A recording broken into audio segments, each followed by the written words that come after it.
Devin Haney may seriously have to consider retiring because he just didn't look like he wanted to be in the ring. Like, he got the job done, did enough to win the boxing match, but like I say, like, that wasn't a fight. Don't say he won the fight, because there was no fight to be had between Devin Haney and Jose Ramirez. That was a game of tag. Honestly, that was a game of manhunt where, one guy was chasing the other was, looking at him, hitting him with a few things, but ultimately wanting nothing to do in terms of an engagement or to exchange with Jose. He was obviously there to get the dub by any means necessary, which I respect.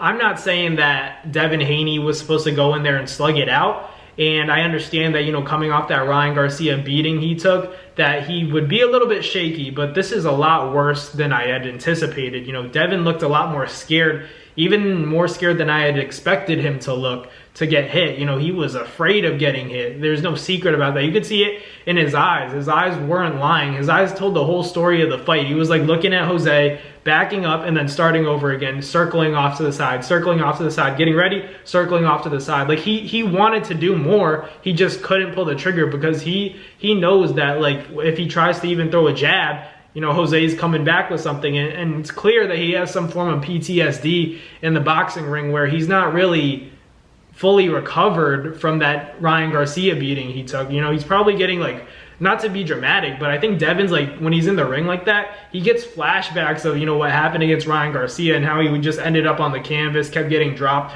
Like, I'm sure those moments replayed during that fight between Devin Haney and Jose Ramirez, and that's why you saw the fight you saw. And that's a problem, that's a problem for Devin Haney, because then it's like, are you going to be like that constantly? It's okay this time because it was your get-back fight, but if he does that again, you start to question, does he still belong in the sport at all? Because even though you got the win this time against Ramirez, that's not going to cut it. If somebody's really explosive and really does hit hard, even Rolly, even Ryan, like, these guys, they still hit hard. No matter what happened in the fight between Rolly and Ryan, like, both guys stylistically have the ability to hurt Devin still. And, they say they want that rematch.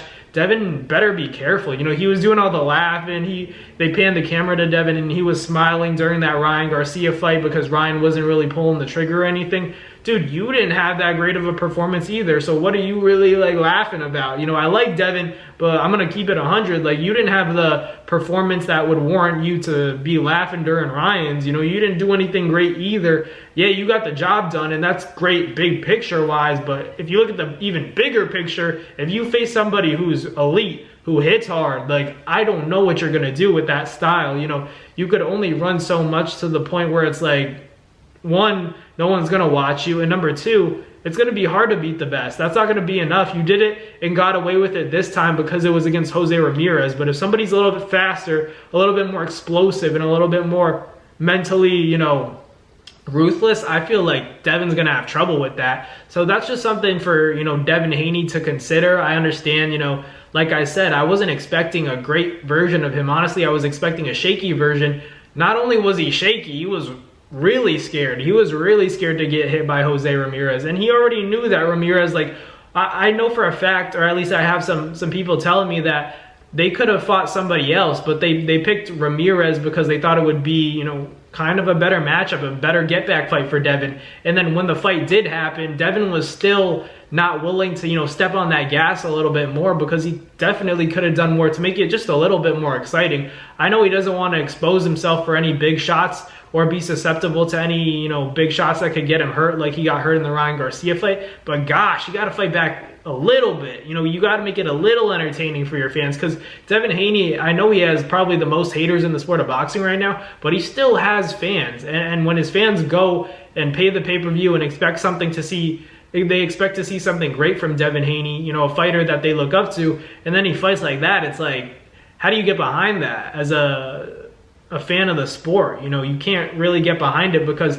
Devin Haney wasted a lot of fans' time and money just trying to get a win by any means necessary. And I understand that it was his get-back fight, but you could have done a little bit more to make it interesting for the fans and for the sport, not to just get your win, get your payday, and then you're off. You got to be more like Inui, who's not, like, afraid to get embarrassed or you know, afraid to make a mistake, because he's going to bounce back, make the adjustments, and then people will praise you for that. You'll get the glory, but you have to deal with adversity, show that you can overcome it and respond and get up after you fall. So that's how it is in the sport of boxing. That's my opinion on how you become a legend, how you become great in the sport. But, you know, everybody's different. Everybody has different opinions on what boxing is and should be. So thank you guys for watching. Like, comment, and subscribe, and I will catch you guys on the next Nabs boxing video. Peace.